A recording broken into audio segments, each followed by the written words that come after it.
வணக்கம். மகாகவி பாரதி, முண்டாசு கவி பாரதி, ஆவேச கவி பாரதி, பாரதியாருக்கு தான் எத்தனை பேர்கள். ஒவ்வொரு கவிதையிலையும் அவர் இன்றளவு நம்ம மனசில் நிறைஞ்சிருக்காரு. உலகம் முழுக்க பேசிகிட்டு இருக்கோம். செப்டம்பர் 11 அவரது நினைவு நாள். புரட்சி கருத்துக்களை தனது கவிதையில் சொன்னது மட்டும் இல்லாமல் அதை நடத்தியும் காட்டினார் மகாகவி பாரதி. இதனால் ஊர் மக்களோட கோபத்துக்கு, தனது சொந்த சமுதாய மக்கள் கோபத்துக்கு ஆளானார்.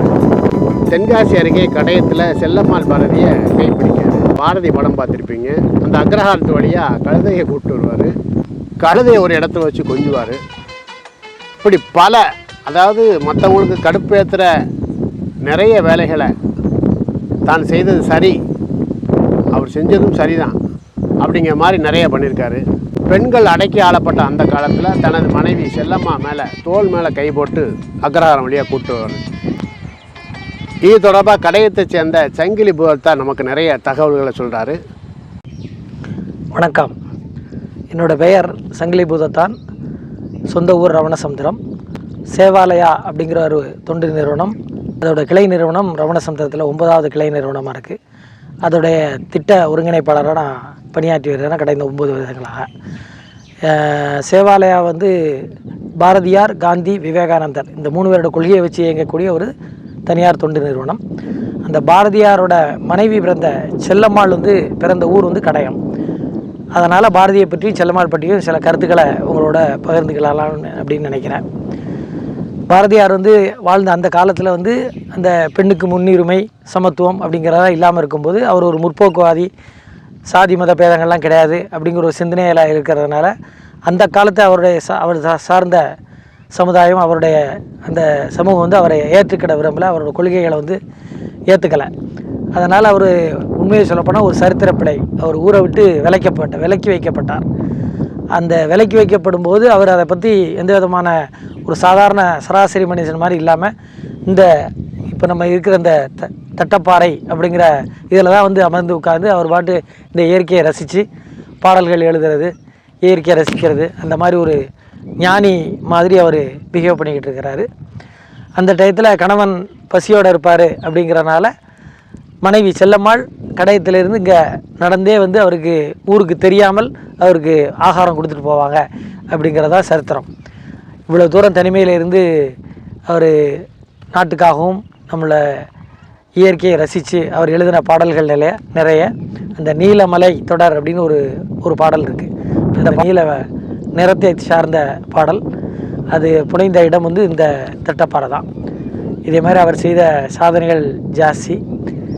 அதே மாதிரி அவருடைய வாழ்ந்த காலத்தில் அவர் பட்ட கஷ்டங்கள், அவர் இந்த சமுதாயத்தோடைய போராடிய போராட்டங்கள் எல்லாமே ஜாஸ்தி. நிறைய கவிதைகள் படைச்சிருக்காரு. கழுதையை கொஞ்சின இடம், தனக்கு பிடித்தமான அந்த பத்ரகாளி அம்மன் கோயில் வளாகத்தில் உட்காந்துக்கிட்டு பாடல்கள் எழுதியிருக்காரு. காக்கை குருவி எங்கள் ஜாதி, அது பாடினது கூட இந்த இடத்துல தான்னு நம்ம சங்கிலி சொல்கிறார். எந்த ஊரில் விரட்டப்பட்டாரோ, எந்த தெருவில் இருந்து பாரதியை வெளியே ஓடுன்னு சொல்லி சொன்னாங்களோ, அங்கே உள்ள செல்லம்மாள் பாரதி வீட்டை காரணவங்க குமரேசன், ஒரு ஓய்வு பெற்ற ரயில்வே பணியாளர். பாரதியை விரட்டினாலும் இன்றைக்கி அந்த செல்லம்மாள் பாரதி வீட்டை பார்க்க போனோம்னா வாங்கன்னு சொல்லி வரவேற்கிறாங்க.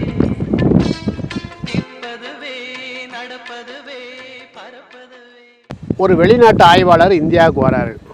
வங்கத்துக்கு போகிறாரு. அதாவது வங்கம்னா மேற்கு வங்காளத்துக்கு. நோபல் பரிசு பெற்ற ரவீந்திரநாத் தாகூரை பார்க்காரு. இப்படி பெரிய பெரிய ஆட்கள் எல்லாம் பார்க்காரு. ஆன்மீகமும் கல்வியும் சிறந்து விளங்கிய அந்த மேற்கு வங்க மாநிலத்தில் இவர் சராசரியாக கடைசியில் சென்னைக்கு வரார். சென்னை கடற்கரையில் பார்த்தோம்னா பாரதி ஒரு பாடலை பயங்கரமாக பாடுறார், வந்தே மாதரம் சொல்லி அரண்டு போகிறாரு. யாரே அந்த மனுஷன் அப்படின்னு சொல்லி விசாரிக்கும்போது, அதாவது இந்தியாவிலே எந்த மாநிலத்திலையும் தான் பார்க்காத ஒரு மனிதரை பார்த்ததாக அந்த வெளிநாட்டு ஆய்வாளர் குறிப்பிடுறார்.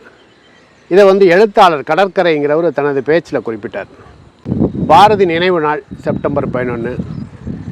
சத்தியாகிரகத்தை தென்னாப்பிரிக்காவில் மகாத்மா காந்தி தொடங்கிய நாள் செப்டம்பர் 11. சிக்காகோவில் நம்ம சுவாமி விவேகானந்தர் எழுச்சி உரையாற்றுறார்ல, டியர் பிரதர்ஸ் அண்ட் சிஸ்டர்ஸ்ன்னு சொல்லி, அந்த தினமும் செப்டம்பர் 12. இந்த மூணையும் கோயின்சைட் பண்ணி இந்த மூணையும் சேர்த்து விழாவாக கொண்டாடுறாங்க. இதை வச்சு நிறைய பிள்ளைங்களுக்கு பரிசு பாராட்டு எல்லாமே நடத்துனாங்க. இதையொட்டி கடையத்தில் உள்ள பாரதி கற்றல் மையத்தில் நடைபெற்ற நிகழ்ச்சியில் மகாகவியோட கொள்ளுப்பேரன் திரு அர்ஜுன் பாரதியும் கலந்துக்கிட்டார். நான் வீழ்வேன் என்று நினைத்தாயோ அப்படின்னு சொல்லி பாரதியார் கவிதை, அது அந்த வரி ரொம்ப ஃபேமஸான வரி. உடலால் வீழ்ந்தாலும் உணர்வால் இன்னும் மக்கள் மனசில் வீழாமல் நெஞ்சு நிமித்து நிற்கிறார் மகாகவி பாரதி.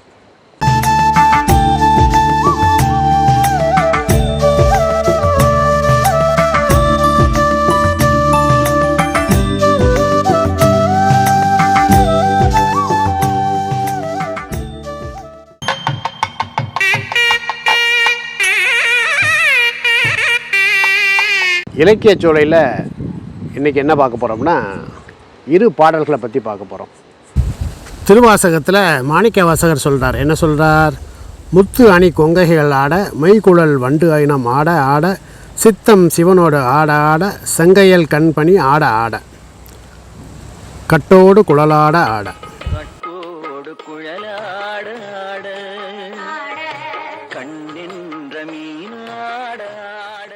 இப்போ ராமாயணத்தில் ஒரு காட்சி கம்பர் சொல்கிறார். ராவணன் வீழ்த்தப்படுகிறான், சீதை மீட்கப்படுகிறாள். அப்போ அனுமன் சொல்கிறான், அந்த அரக்கிகள் பாதுகாப்புக்கு இருந்த அரக்கிகள் வந்து இவங்களை ரொம்ப பாடுபட்டு, சீதா பிராட்டியாரை ரொம்ப பாடுபட்டுறான்னு கேள்விப்பட்டு, உத்தரவிடுங்களம்மா, அவங்கள உடலை உருவி மாலையாக போடுறேன்னு சொல்லி ரொம்ப ஆவேசமாக இருக்கார் நம்ம அனுமன். சீதாதேவி சொன்ன வார்த்தைகள், நடந்ததை நினச்சி நாம் வந்து பழி வாங்கினோம்னா நமக்கு அவங்களுக்கும் வித்தியாசமே இல்லாமல் போயிடும். சிலவற்றை நாம் மறந்து விட வேண்டும். யான் இழைத்த விளையினின் இவ்விடர் தான் அடுத்தது தாயினும் அன்பினோய், கூனியினும் கொடியார் அடரேயிலர் போன அப்பொருள் போற்றலை புந்தியோய்.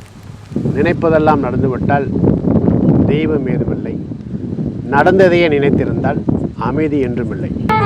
நடந்ததையே நினைத்திருந்தால் அமைதி என்றுமில்லை. சந்திப்போம்.